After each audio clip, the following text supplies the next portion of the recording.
that does bring checks. it down to a grassroots level as well, because if you are a respected member of the community, there's a reason for that. Either you are someone who is active in the Kiwanis Club, you are someone that's active in the church, or you are someone that's active in the community, so you know a lot of people. But a person like that can't necessarily raise the kind of money that someone under a private system that would give them enough to run a competitive campaign. No question about that. Right. Who was behind it in New Jersey? Who initiated the idea that we go this way?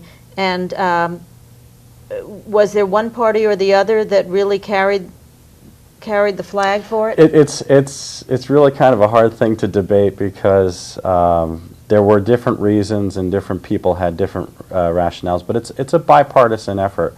Bill Baroni, who was one of the first Republicans to qualify for publicly financed campaigns, also was a big supporter of the program.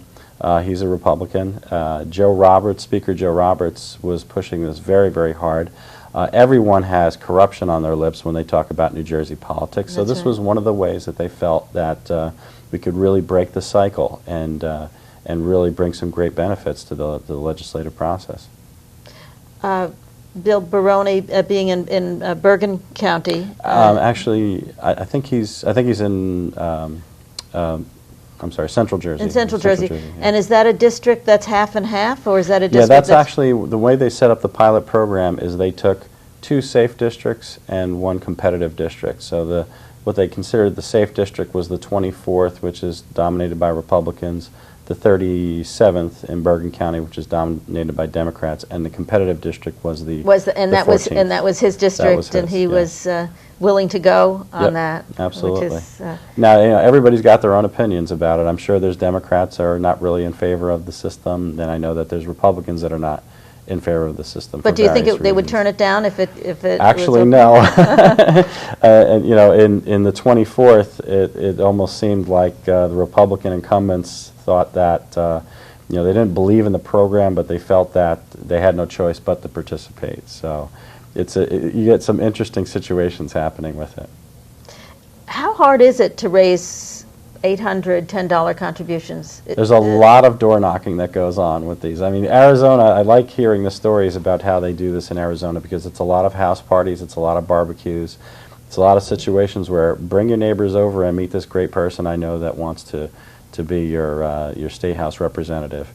And I would love to see a culture start up here in New Jersey where we get back to that level where it's a neighbor-to-neighbor type of thing. Yeah, exactly. I mean, right now it's a lot of door knocking, it's a lot of phone calls. I know the candidates for a fact up in the 24th really had to get a good operation going there to call people, tell them what they were all about, and ask them if they would to donate. I mean, they also take advantage of whatever organizations they sure. They but can you get more than one from a family? Is it individual registered voters? It's individual registered voters, anyone who is eligible. So if someone, a 20-year-old in the household wants to donate, they can donate as well, and the wife and that's husband. And that's okay. Yep. And will, if this is successful, and I imagine there's going to be a time when it's going to be evaluated in some way, will it be offered to other districts in the legislative districts? Well, it's felt at this point that since this iteration of the experiment has gone so well, that they will hopefully pass this statewide next time it comes up. And hopefully they will do it early enough so that they will include primaries as well, because there has always been a big bone of contention with regard to the primary situation. Right. A lot of the Republicans feel that there should be a lot more competition at the primary level, especially in the Democratic dominated areas in the eastern side of the state and in South Jersey. So will the decision be made by referendum, or will it be made by the legislature? No, it'll probably be a bill that comes back up so that it will be. It's going to be expensive to do all over, when you think about $100,000 in per candidate.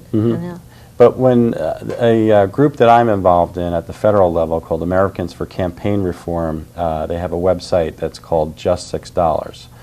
And the premise is that for every man, woman, and child in this country for $6 a year, we could have publicly financed campaigns at the federal level, from the president all the way down to your congressional representative.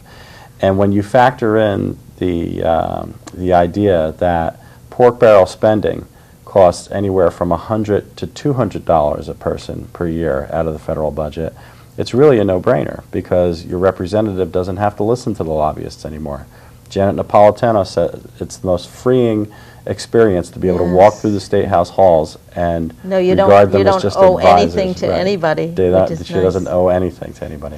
Speaking about Janet Napolitano, when you think about women running for office, it's said that, or the conventional wisdom is that women have a harder time raising money than men do, and they also have difficulty in asking for themselves. They'll ask for somebody else, but they have Everybody has difficulty in asking for themselves.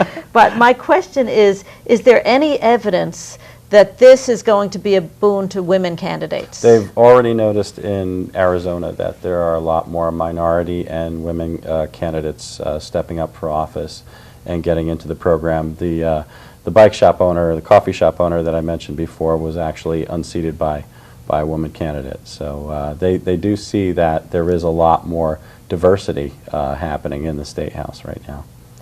And I wonder also whether there is any impact on the number of voters people who register and the number of people who vote, whether this in any way increases participation in the democratic process. That's something that they're one of those areas where they're holding back on to see what will be the result eventually with the publicly financed campaigns. But if you see it getting back down to the grassroots level where people are really talking about politics again, really talking about their local representatives, you could almost hope that it's going to really increase voter participation, help the attitude that people have with regard to how politics works. I mean, that could be really a great change, great positive change.